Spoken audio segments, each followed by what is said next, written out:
Okay, we're on. Good morning, everybody. How's everybody doing today? Welcome to Activate Your Power Now. Our first speaker is no stranger to the stage. I want to bring up Amy Lee. Give everybody.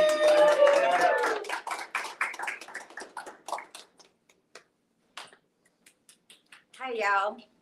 Hey, y'all. Hey, out there. We miss you. We're glad that you're taking care of yourselves, and we respect your decision not to join us in person. And if you are out there listening, I only hope that something I say touches your heart today and helps you have a better journey. I'd like to really give gratitude to Izzy, to James, to Dave, to AYPN. Dave's right. I'm not a stranger to this stage. It's been over a year that I've been speaking, and the amount of confidence it has given me has been enormous. What you all don't know is 8 years ago, I was in a wheelchair in a marriage filled with irreconcilable differences, and I faced a lot of issues that I didn't realize were mine to face. And sometimes growth looks messy, right? So I started over. I ended up here in Kansas City, and I have not ever regretted it. I have made wonderful lifelong friends here. I have had amazing opportunities.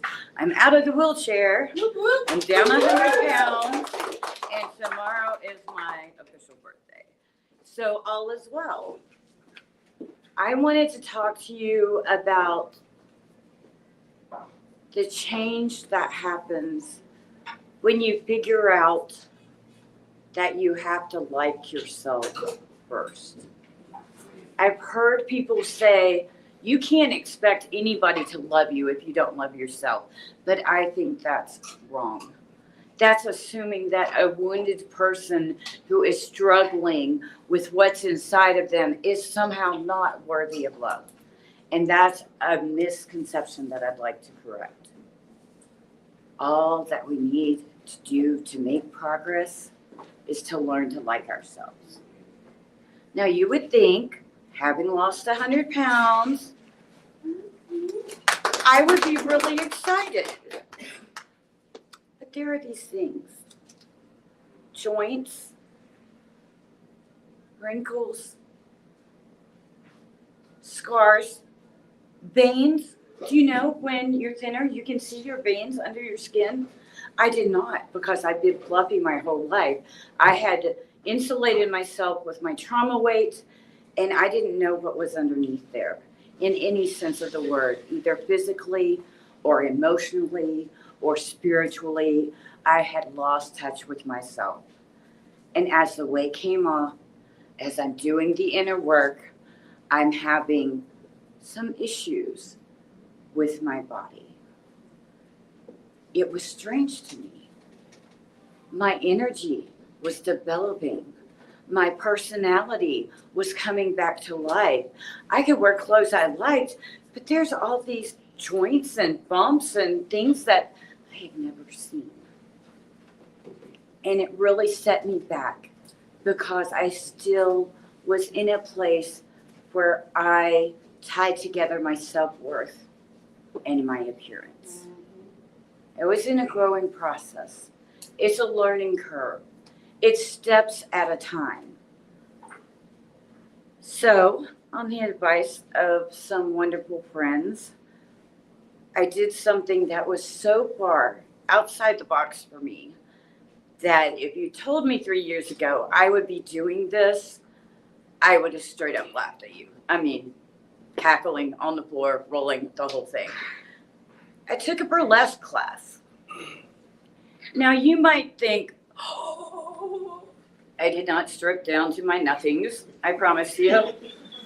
But what I did was take a class that combines self-empowerment, empathy, firm friendships, creativity, acceptance without judgment, theater, and a little bit of get yourself out there.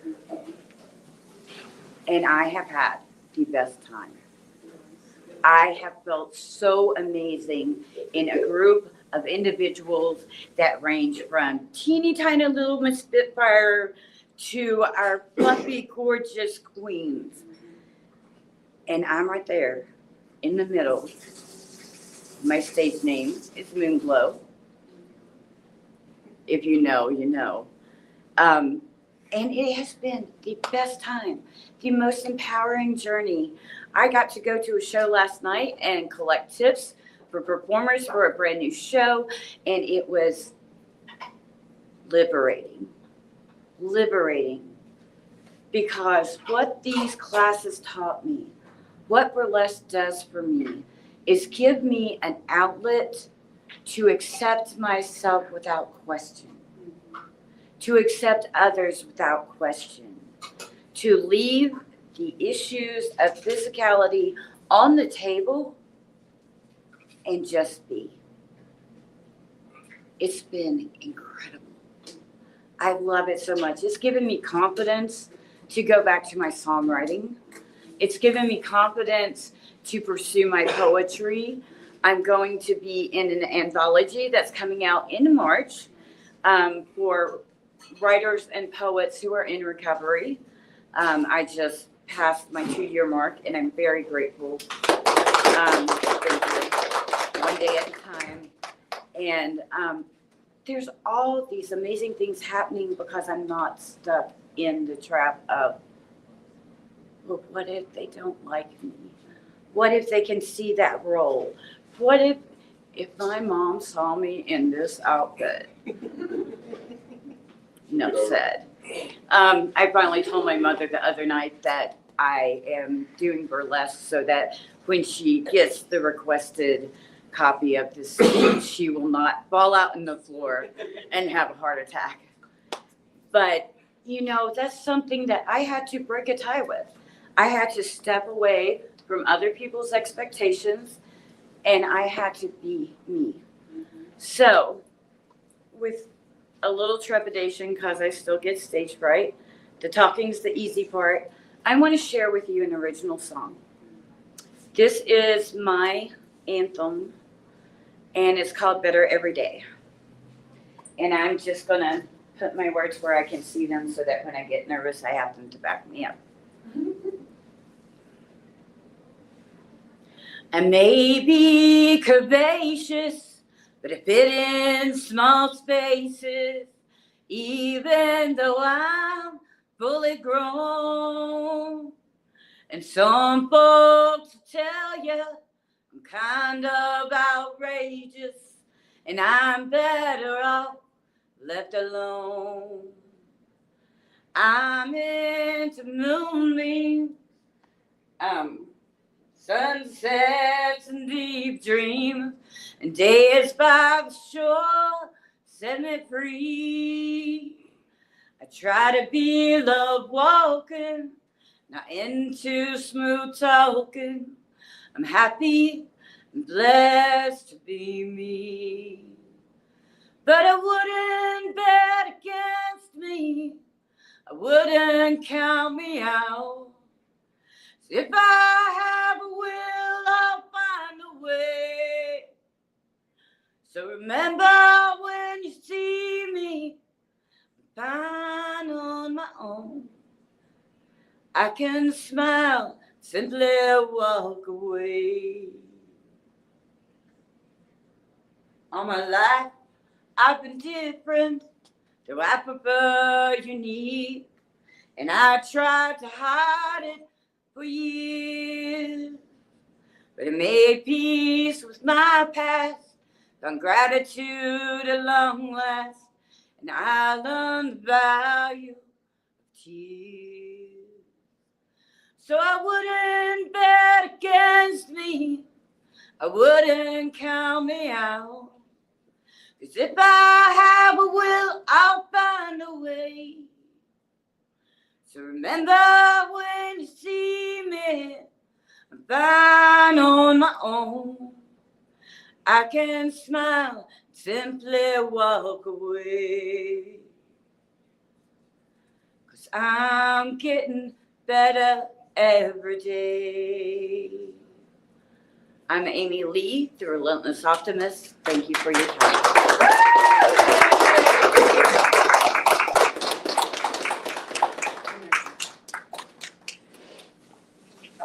That was amazing. Thank you, Amy Lee.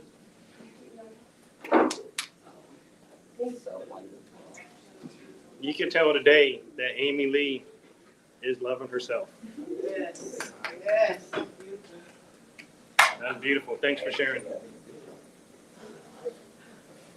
With no further ado, let's give it up for my other half. Better have. She says the better half. That's up for debate. We'll see. Depending on who you ask, right? So we'll give it up for the next guest speaker. She's one of the founders of Activate Your Power Now. Without any further ado, Izzy, the intentional healer. Thank you, Better Half. You're welcome. And thank you, everybody, for taking the time to be here today. I feel like it's been a common theme here as we arrive at 87th Street Nutrition. How much we missed each other and how much we truly rely on each other to stay in the strength and to stay in that growth that Amy was talking about. You know, it's not one of us that comes and does it for all. It's us coming together and being willing to be vulnerable, being willing to be stripped down for who we really are, or be on a journey of figuring out who we really are, and then sharing that with a community of people who want to do better also. But what's better, right? What's better? And what I like to say is better is for you to decide.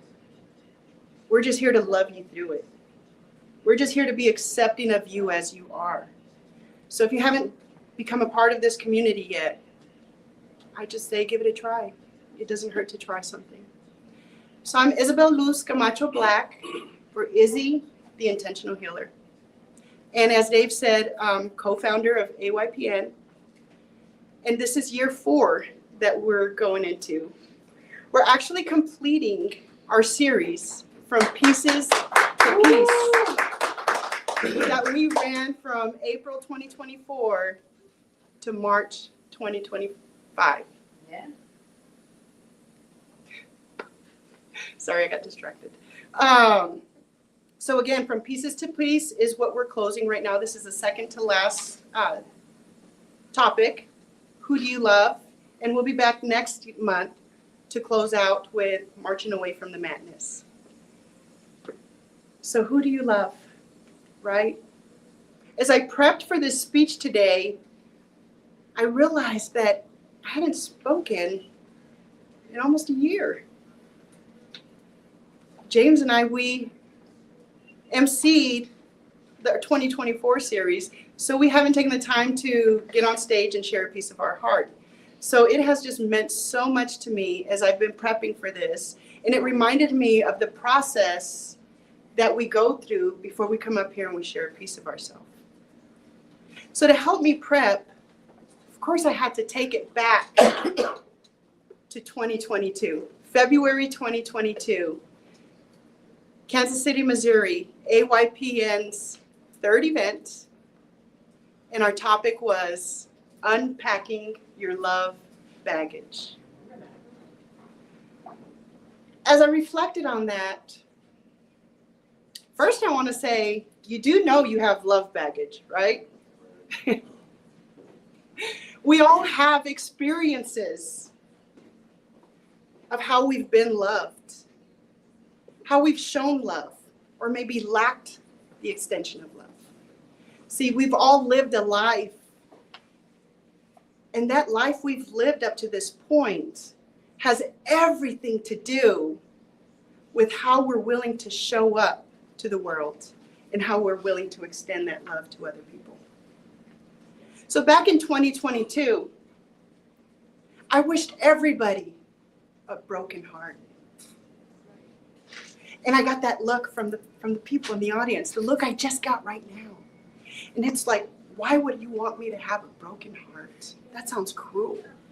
But what I learned is that when my heart was shattered to pieces,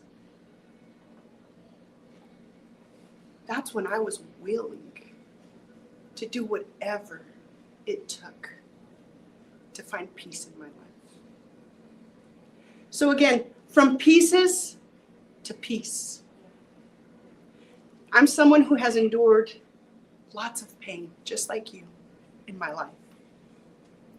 I come from parents who neither one of them believe in love, right? We were taught that love is a fantasy. Love is something that people make out to be something more than what it is, but it doesn't really exist.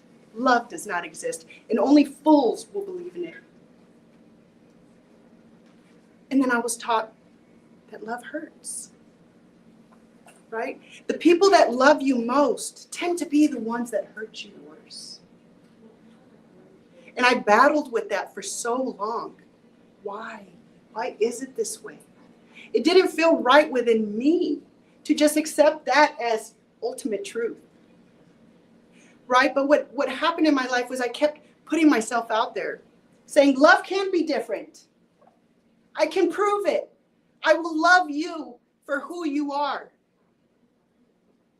regardless. But what I learned as I was practicing that for many years was I was willing to love a lot of people who were not willing to love me back. So it's about discernment, right? It's about learning that loving yourself, like Amy said, first you must learn to like yourself. Sometimes you just have to say, I don't know why I'm worthy of being here, but I'm here. So I'm just going to say it's for a greater purpose, right? But it's when you really slow down, you're willing to allow your heart to open up and shatter into pieces, that you can now pick each individual piece up, look at it at different angles, and see where it fits into the big picture. Because just like I said, I was willing to be the one to show that love could exist. I actually was not loving myself by not setting those boundaries. Because by not loving myself, I was giving people permission to treat me the way they were treating me. So I was too busy pointing fingers and telling people they were wrong. And I wasn't willing to see what I was doing. And sometimes that's just making that healthy space between you and something that is not being authentic to you back. And giving you that peace of mind or that peace in life, because we all deserve peace. So if anybody's wondering what caused my heart to shatter into pieces, because again, I endured lots of pain in my life. It was when I had to watch my children suffer through addiction. Because when people are battling addiction, they don't get to hide it, right? It becomes obvious, especially the longer that you're in the lifestyle. You can't hide it. You get judged. You get disowned. You get told all these things about yourself that aren't true. And while I was watching my kids battle addiction and be homeless and overdose numerous times and just suffering, they were suffering before me and there was nothing I could do about it. It made me really start to think they weren't the only ones battling an addiction. The difference was theirs, they had to wear it on their sleeve. The world got to see what they were battling with. It's us that are able to battle silently with those other addictions that most people have but are unwilling to admit. And I was addicted to control. I was addicted to power. I was addicted to bullying personality. You thought you were a bully? I was going to show you I can be a bigger bully and put you in your place. An advocate, right, for the weak. But again, whatever you put out in life is what you're going to receive. Life is a mirror. So when I had to watch my kids suffering and people judging me, you know, what did you do? How did they turn out this way? I thought I did my best. I don't know. But then I went inward, right? God told me, I have plans for them. Get out of my way. Get out of my way. And more than get out of my way, start working on yourself. You have tons of work to do. So I started, right, my intentional life living. I started learning to breathe when I could feel the signs of that anxiety coming over me, that tightness in my stomach, my loss of breath. You find yourself, I was walking around holding my breath. And what happens when you hold your breath? You get tense. Oh, I was walking around tense. Say something to me. Say something wrong. Because I'm just, everything I'm holding in that I won't dare pour onto my kids because I love them too much, I was willing to pour onto other people. So it's just being accountable, right? And how did I start becoming accountable? I had to really start spending time with myself. And that was very, very, very uncomfortable. Sitting in silence for over 20 minutes, learning how to meditate. Oh, that was tough. But I learned that the more I did it consistently, the more that I felt like answers were just coming to me, right? Ideas of things that I can do next that would help me. Take a walk, reach out to this person, give thanks for this, right? God started speaking to me. And it's not that he was not speaking to me before. I was so caught in my own addiction. Remember that power and that control. I couldn't hear him because I thought my voice was more important. My thoughts were more important. But the more time I spent by myself, I started understanding I was spending more time with God. And before I knew it, life just didn't feel that heavy. Before I knew it, I started honoring the paths of others, even my kids through their addictions, even my parents through their belief of non-love.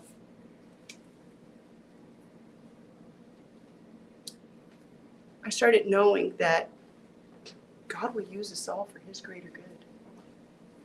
And he wasn't waiting for my permission. So again, who do you love? I want you to pay attention to the do part. Okay? What are you doing to honor your love obligations? And if you don't know what your love obligations are, one, I would suggest reach out to anybody from Activate Your Power Now who you feel comfortable reaching out to, setting up that one-on-one, and let's start pinpointing what those love obligations are for you, right? For me, they were compassion, acceptance, patience. I always considered myself a patient person. I worked with kids for 14, 15 years. I still work with kids. I'm a pretty patient person until I was triggered. So there's where the work needs to be done, right? Learn how to be consistent and authentic in love, as that's what we were created to be, even through your triggers. So again, if you don't know what your love obligations are, reach out to someone. Let's connect. Let's sit down. Let's start figuring that out. And then start spending time in silence. Start taking a walk and see just what comes up for you, because that's typically, for me, where the next best step comes from. And then you have to trust. You have to trust the process. Another hard part. We'll save that for another topic. I hope today you can find some peace. If you are going through a broken heart right now, May you find peace with putting the pieces back together. And if you've never suffered from a broken heart or experienced a broken heart, make sure you take notes today. Because life is like a pendulum, right? What exists today will no longer. Just because you don't have it now doesn't mean it's never will come your way. So, again, I'm Isabel Luz Camacho Black, and I'm sending you all lots of love, and may you put all your broken pieces together intentionally to create that life of peace that we all desire. Thank you.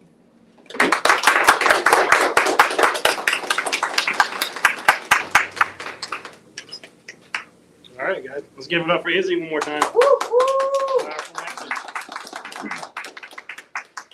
Seems like the common word today is love yourself. You can't love others unless you love yourself. Not only love yourself, like yourself. That's huge also. So the next person I'm bringing up to the stage is our good friend. He's a mentor. He's a coach. He's a Reiki healer, practitioner. He's the other co-founder to Activate Your Power Now. Let's bring up James Love. What's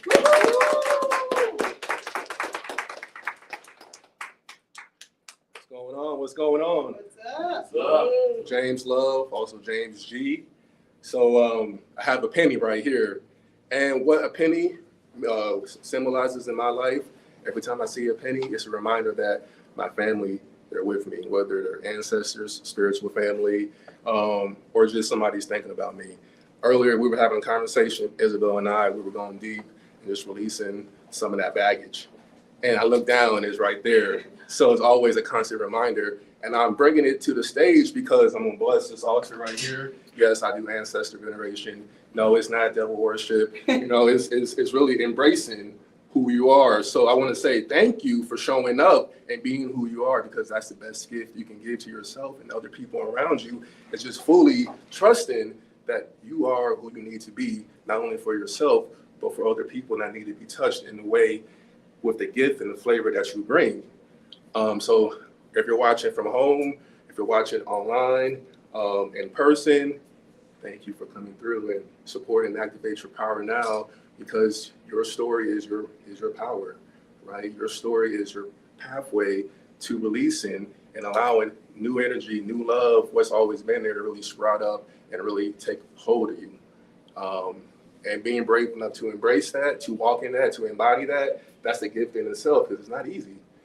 It's not easy to own who you are in all circles, in all paths of life, all departments, to really see yourself as you are and be okay with your flaws, your weaknesses, everything in between. It's not black or white, it's gray, right? And being able to ride that gray area, that's a gift, right? It's called mastery, self-mastery, balancing, surfing, right? Staying on that surfboard. Sometimes you fall, sometimes you feel like you're drowning.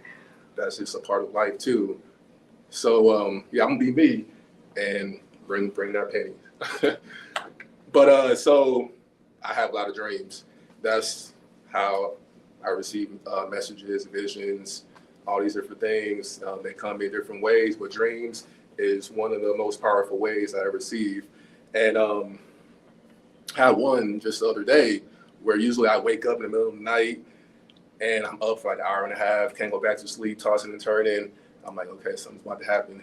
So I go back to sleep eventually, and I wake up in my dream, and I'm in my old house that I just moved from with my family. And I'm in my backyard, and we're looking around, and there's a guy, he's like cutting down trees in my backyard. There's trees that are uprooted and kind of unearthed and kind of just laying there. So it's my mom and I, we're walking, and I'm putting my hands on the roots, and I'm trying to feel the power of that tree, because it's about to be cut up and transported elsewhere. And we're walking around, and she says, yeah, we have new trees that are going to be planted right now.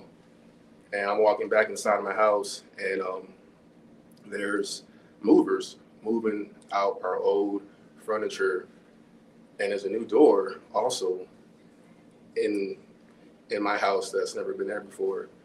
So I wake up from my dream and I'm reflecting and pondering on like, okay, what does this vision mean? What's the importance behind it? And if you go back to understanding the symbology of first your backyard being your inner world, your subconscious, right? Front yard is like what you present to the world. Your backyard is what's inside of you.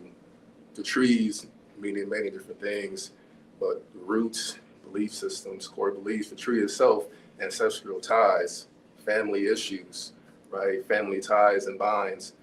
So there was a message that old ways are being unearthed and uprooted inside of me right now. Old ways of being, old ways of thinking, of understanding and being perceived and how I perceive myself and others, they're being uprooted.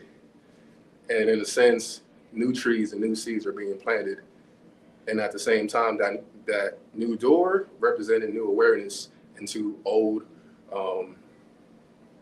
patterns, your old self, right? Because I just closed a 10-year chapter of my life, right? So waking up and reflecting on that, I'm like, this is right on time, because I just closed a 10-year chapter of my life. I just moved. I was living with family the last 10 years, and we had a situation where, you know, things had to be the way they had to be until they needed to change. So having that catalyst, it unearthed and uprooted so many different, let's say, just feelings, emotions that led to some uncomfortable discussions and some heated arguments. So it was me, my two sisters, and my mom.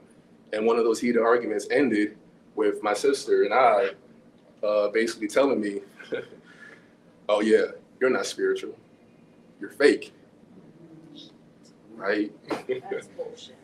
It's one of those things where, you know, at first I was taken back. I'm like, yeah, bullshit, right?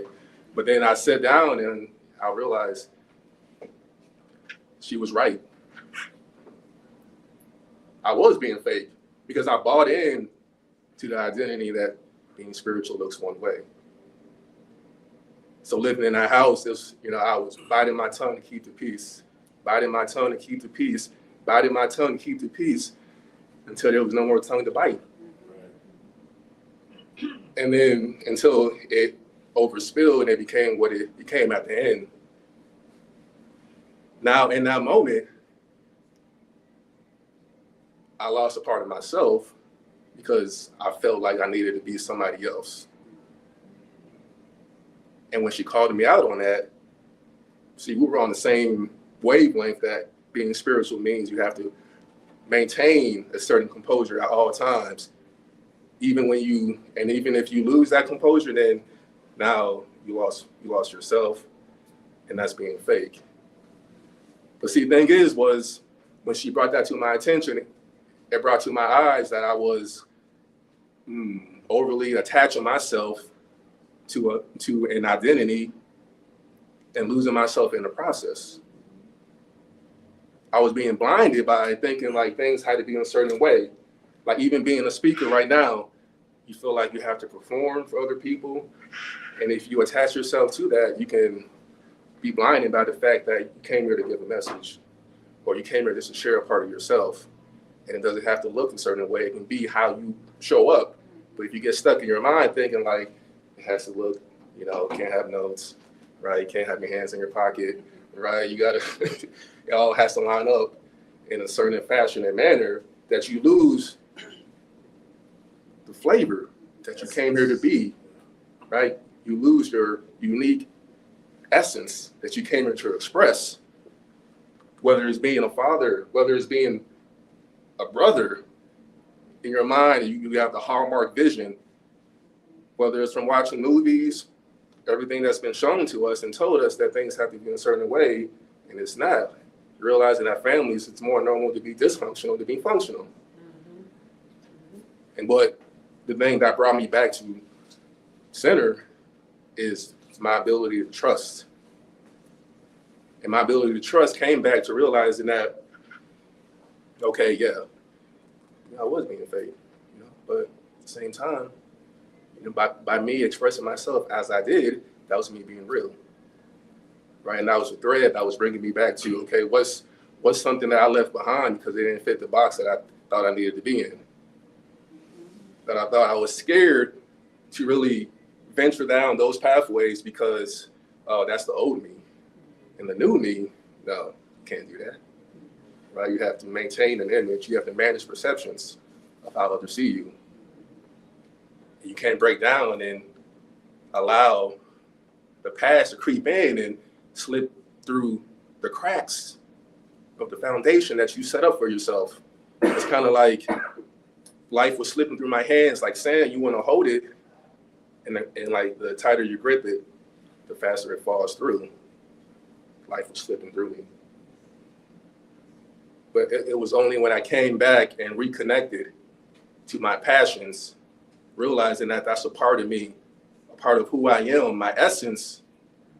That's when I learned and understood that you can't run from yourself, right? I had a ayahuasca journey back in 2020, and the main message that it told me was you have to love all of you, all your feelings, make space for it. But it's tough when you feel like you don't have the strength to walk through those valleys. That's why I'm wearing this shirt, Psalms 23, walking through the valleys in your life, the shadows of death. But the thing is, if you walk through those valleys and you feel like you're not connected to a light source, that fear of getting lost is so prevalent. But learning to trust, I realized that I went from one extreme to the other to learn how to be in the light, to bring that lightness to the darkness back within me. To walk through those valleys, understanding I'm still anchored to what lights me up. Those passions that I put aside, that's those are the doorways to new levels of transformation, new levels of growth, of awareness, of understanding and clarity in my life. There's only so much you can do until you have to do something different. So learning and trusting that, doubling down on my strengths and leaning into my vulnerabilities, my weaknesses, bringing that energy, transforming, activating new insights and new clarity, that's activation. That's the essence of Activate Your Power Now. That's what brought us here today, because there's something inside of us calling us, reminding us that, yes, we have that power to go deeper within ourselves and just trust. It's the first thing is to trust. See, I know there was a quote, Eagles won. I know I'm in Kansas City, but one of the coaches said, like, you can't be great without the greatness of others. And that stuck with me because this symbolizes that whole saying. It's like, yeah, I'm great because I'm understanding my strengths and I'm capable enough to lean into my weaknesses. But other people are doing the same thing. We're coming together, and it's created a momentum effect that's allowing us to really unfold in greater ways. So if you're, again, listening from the comfort of your couch or wherever you're at online, just lean into the fact that, one, trust, whether that's a higher power in yourself, whatever you believe in, trust in your skills and your capabilities to overcome through understanding and gaining greater clarity on what your strengths are, leaning into those, doubling down, and at the same time, allowing that energy to flow and being, having the courage and capability to lean into your weaknesses as well. Because that's integration. I don't have to be one way in one circle and be a different way in another circle. I could be me in all circles. And if you see me or if you don't see me, I'm okay. You're okay. And that's a part of loving yourself wholeheartedly and being okay with yourself. So that's my little piece on my piece. Thank you for listening, being present, being aware. See y'all later.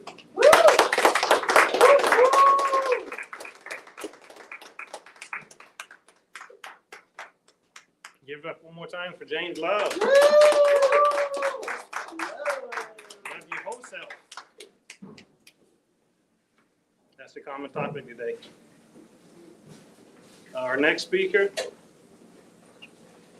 we've known him for a few years now. We've just seen him grow so much as a human being. And very proud to call him up to the stage. Gary Newsom, everybody knows him as Coach G. Coach G. Let's bring him up.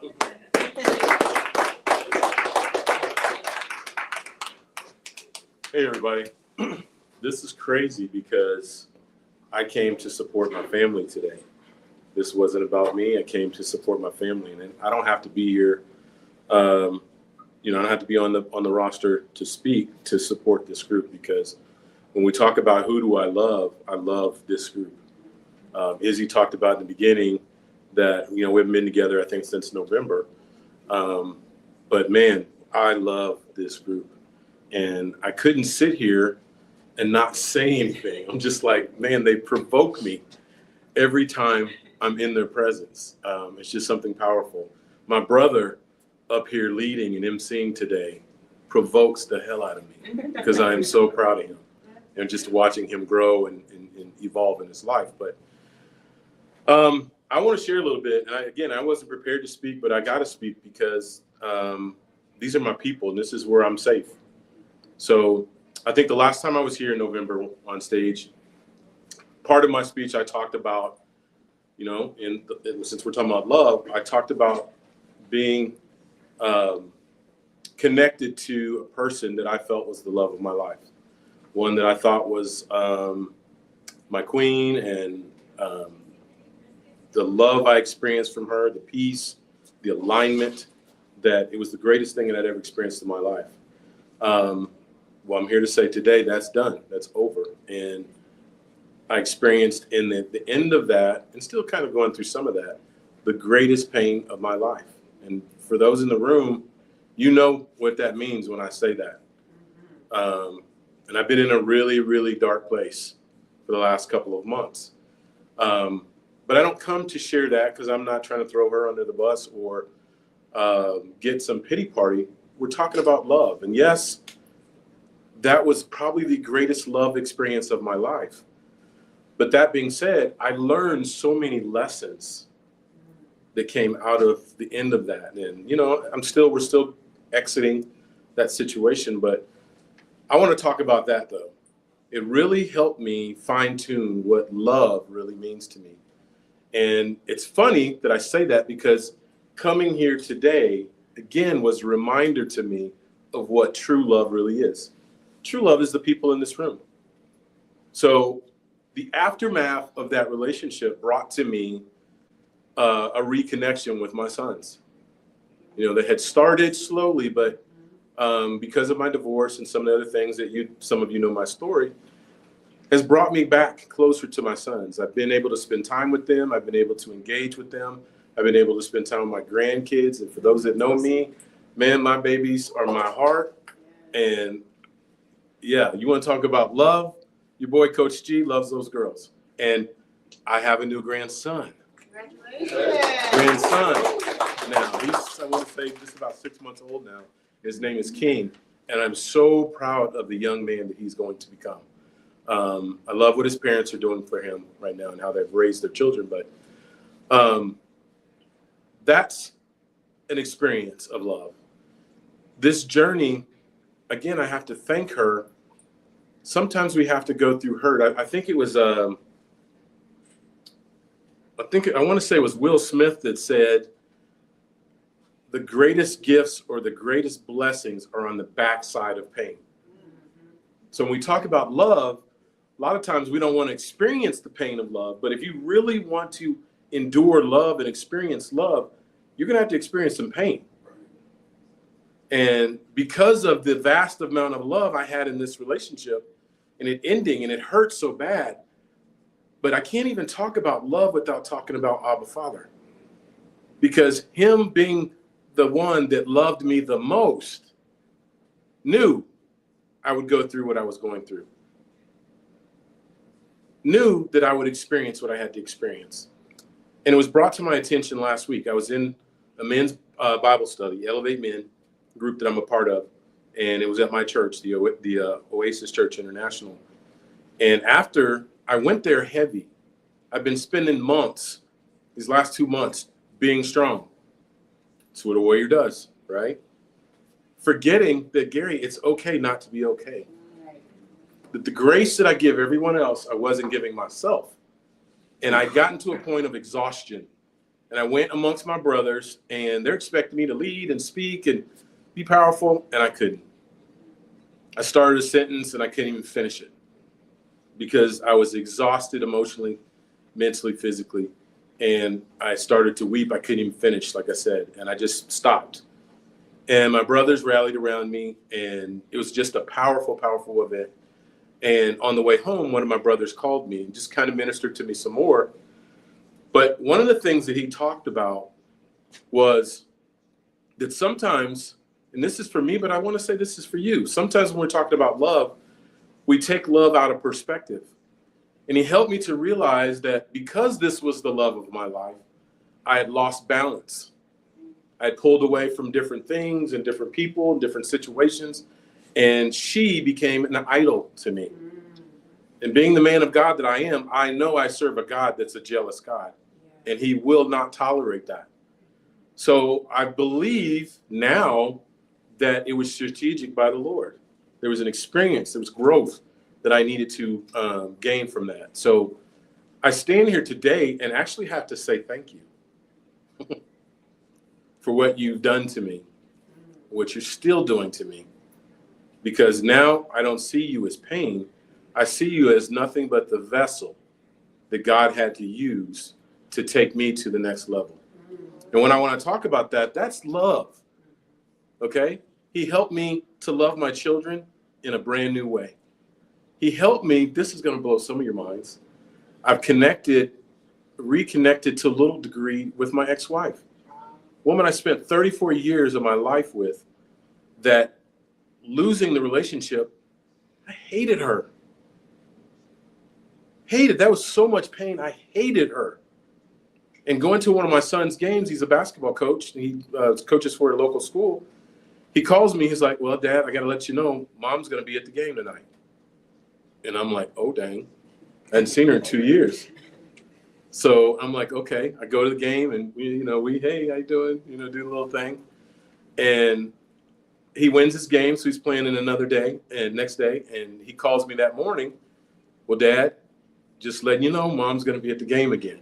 And I'm like, son, okay. I had just prayed that. Lord, we have been together. It's spent 34 years of our lives together.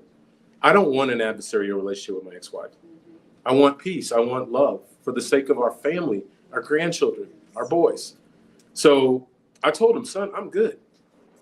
Real talk, son, I'm actually happy to get to see your mom.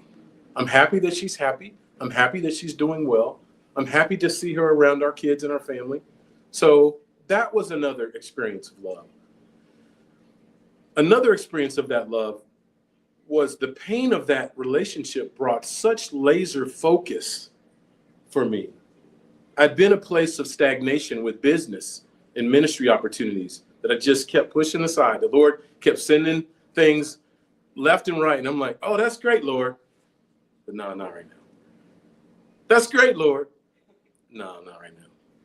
But that pain, there's something about the pain that you experience in a romantic situation when it ends that brought a laser focus to me that I dived in, number one, in rebuilding my relationship with him.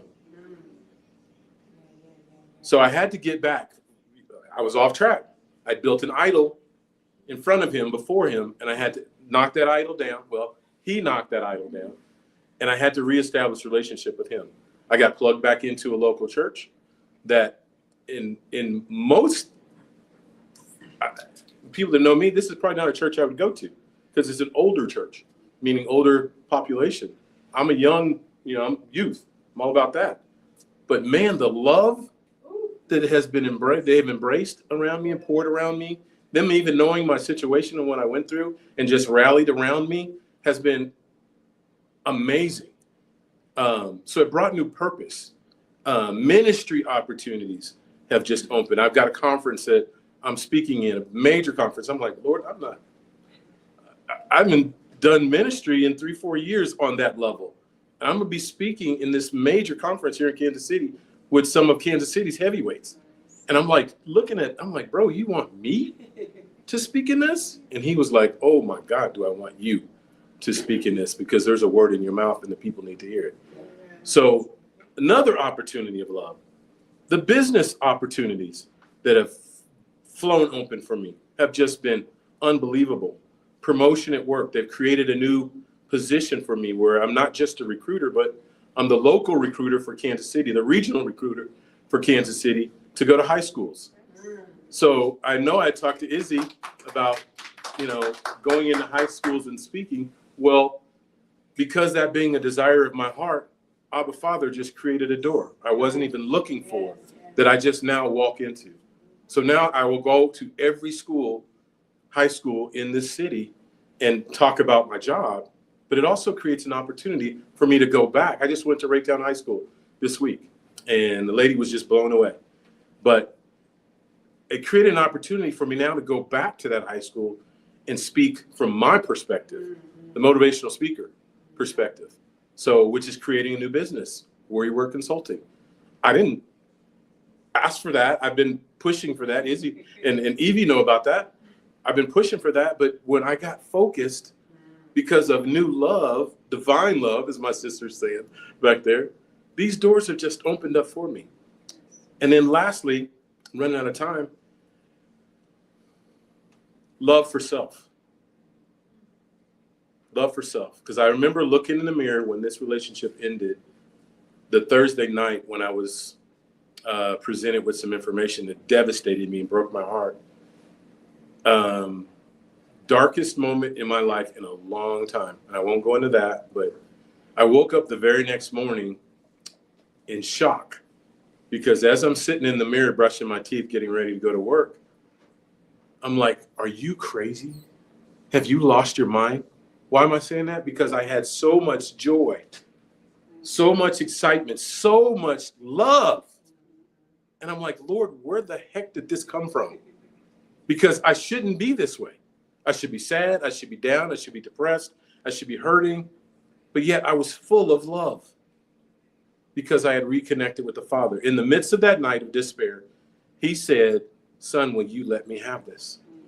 And for the first time, other relationships, I got this, God. We do that. We hold on to it. He simply said, open your hand and let me take this. And when you open your hand and let me take this, there's things that I want to put in your hand to give you, my beloved son, because I love you. So I opened my hand that Thursday night, released it to him. The very next morning was just a day of blessing. I'm talking about earth-shattering blessing. I wrote up in one of the earth-shattering blessings that I got from that event. I was driving around in a busted, I have to laugh at it today, a busted vehicle, no heat, tires bad, everything. And the Lord blessed me with a brand new car. Yeah. Brand new car. So I'll end with this, invest in love. You can't have love until you start with you. And then I would say, second, you can't have love unless you invest in the inventor, the originator, the creator of love, Abba Father. So this has been your boy, Coach G, and I love you.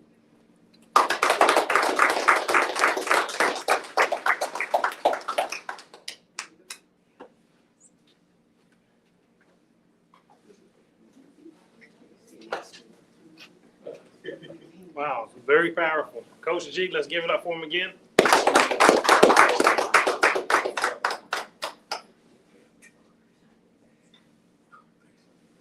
Okay, for our next speaker, she's no stranger from the stage either. Eva Boland, the Healer of Queens. Let's bring her up. Yeah.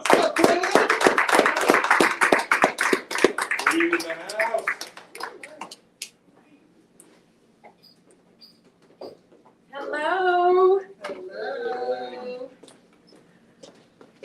I just want you guys to clap for everybody. I missed you guys. We miss you. So everybody in the room mom knows that I had surgery in December, and I was thinking, oh, well, it's not a big deal. And I just thought it was basic routine. You know, I'm a mom. We go, okay, you're going to get cut, you'll be fine, you go back to work. It was not that. The doctors came out and told my parents they didn't know. They didn't know how I was alive the last 6 months. Wow. You got this, sis. Oh, that is the first time I've said that. Ooh. Come on. Oh, Jesus. Spit All that. right, Lord, let's do it. Okay. And my parents are not together. They've been divorced since they've never been married. So they had to come together in that moment, and they had to talk about their daughter and maybe some decisions that they may have to make. And I told God a long time ago, until those kids is grown, I can't go. I don't know what the plan is, but I ain't gonna be able to do it. My babies need me, right? And I'm a fighter, and I have something God wants me to do. And what he wanted me to do was wake up. And so I did. But it has been a long road, and it's not easy, and it has been something, probably the hardest thing I've had to do in my life. As everybody said today, heartbreak and all those things. I was heartbroken, because what if I failed my babies? What if I didn't wake up? I had a panic attack on my way to go to bed, to go to sleep, for them to put me out. I had a panic attack. And then I heard in my head this scripture. Love is suffering long and is kind. Love does not envy. Love does not parade itself around. It's not puffed up, does not behave rudely, does not seek its own. It is not provoked. Thinking so, no evil, none. Does not rejoice in iniquities, but rejoices in the truth. Bears all things, believes all things, hopes all things, and endures all things. There was nothing my God couldn't get me through. And I was going to wake up because he needed me to do something. See, right behind that, he gave me a list of things to do in my mind. And by the time I was realizing all the things he was thinking, I was asleep. God told me to do something. And I don't know, just like Gary just said, I don't know how he's going to do it, but it's going to get done. Amen. I don't know how the bills got paid, but they got paid. I don't know how the kids are still good, but they're good. I don't know how this world is still be able to find love in it, but it's here. Yes. Right? We're still here. We're still coming together and saying, we can say no. We can say we're not going to conform to what everybody wants us to do. We don't have to be what they thought we were supposed to be. Like James just said, there was an expectation. See, where you see me fake, I see me woke. Yes. See, I had to be fake enough to fake it to make it. That's what a lot of people say. But while you're faking it, you start believing the lie you've been telling you too. So you have to decide that you're going to get up. Love is a verb. It's a song, but it is a verb. Love is a verb. That's a song that's out. But I want people to hear that. Love is a verb.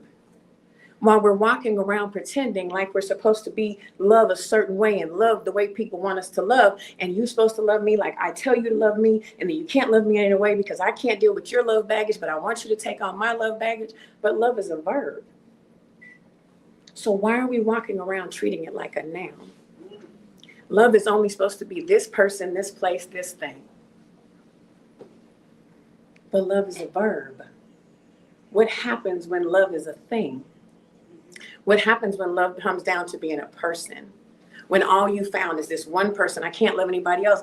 Gary just said it. What happens when love becomes the idol of the verb that you thought it was supposed to be because you showed up that way?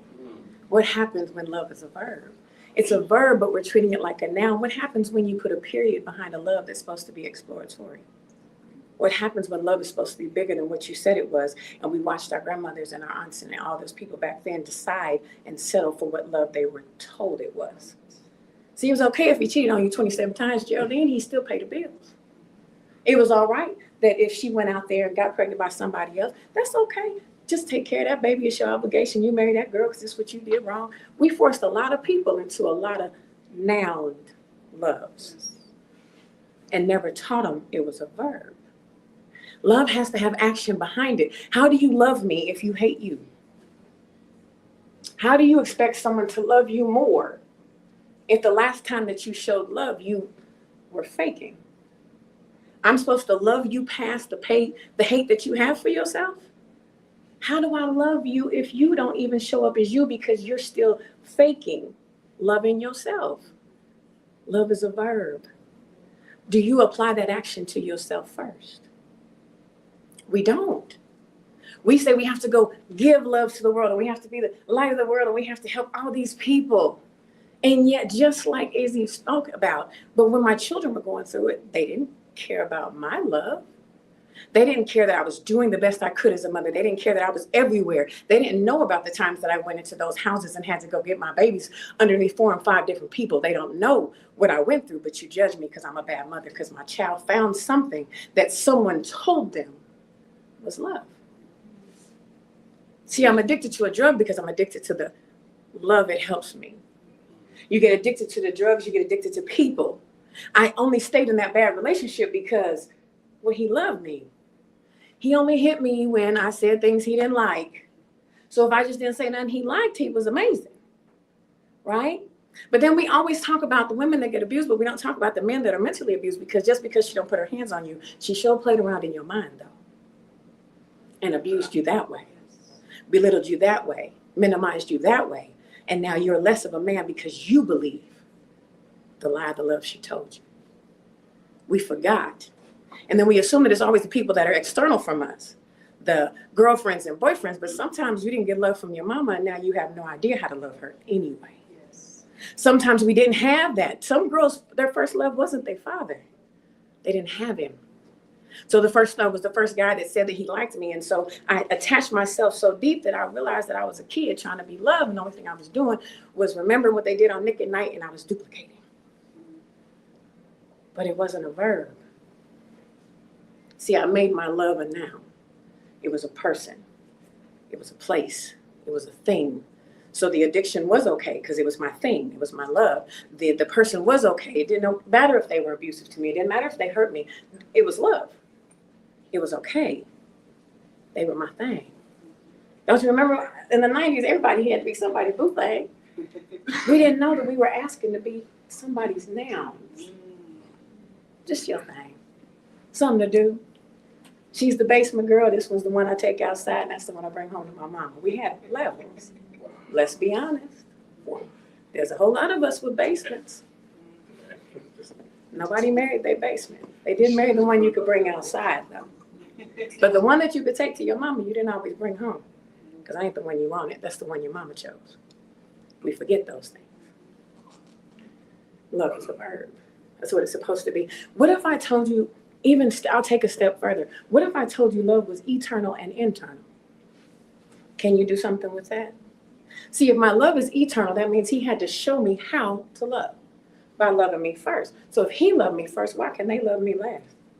That seems to be all right. We accept that from humanity, but divine and divinity, he's got to love me first while I go accept all this love from the lasts. How are you standing in line for love? You stand in line for love? People do. They stand in line for Jordans. They stand in line for things. They stand in line for the newest diamonds that come out. We stand in line for love. Because we think if we put this thing on, this shiny thing, they'll love me because it's the tree of life. And then they'll come over and talk to me, and they'll talk to me, and I'll know what I'm talking about, and then they'll love me, and then they'll keep me. Because I'll be their thing. I'll be their person. I'll be there now. And yet love is eternal. And it only can be eternal if you connect yourself eternally so you can love internally so somebody else doesn't treat you like a thing. See, if I was selling myself on sale for being a thing, then I can't be mad at you for treating me like a noun. But I surely can't demand for you to treat me like a verb if I settled for the noun when you put in your application. It was all right. How do I change the job description in the middle? Well, because I had to learn to love me too. So as I learned to love me, you have to attend all the funerals of the people that I had to become before I had to become this person. And if you can't say goodbye to me, then don't say hello. Because we're going to die many times together. Love me anyway.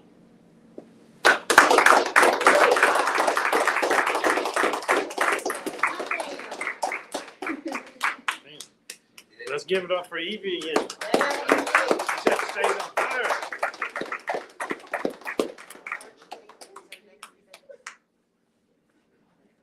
Wow, that is amazing. Love is a verb.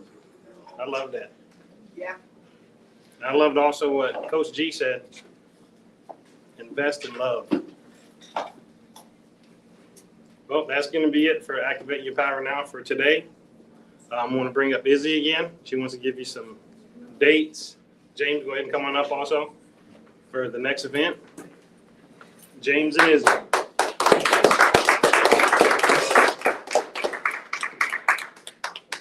Let's go ahead and first just give it up for our MC, Mr. David Black.